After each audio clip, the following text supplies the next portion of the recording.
RAB ও ডিজিএফআইয়ের বিলুপ্তি চেয়েছেন সাবেক সেনাপ্রধান ইকবাল করিম ভূঁইয়া।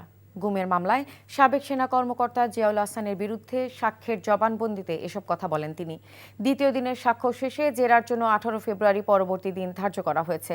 সাক্ষ্যের জবানবন্দিতে ইকবাল করিম ভূঁইয়া বলেন, র্যাব বিলুপ্ত করতে চেয়েও সাবেক প্রধানমন্ত্রী শেখ হাসিনার কারণে তা পারা যায়নি। বলেন, আয়নাঘরের মতো অপসংস্কৃতি জন্ম দেওয়ার পর ডিজিএফআই টিকে থাকার বৈধতা হারিয়েছে। পরে গণমাধ্যমকে চিফ প্রসিকিউটর তাজুল ইসলাম বলেন, এই বিচারের মাধ্যমে সেনাবাহিনীর আত্মশুদ্ধি হবে, সেনাবাহিনীর কলঙ্কও মুছে যাবে।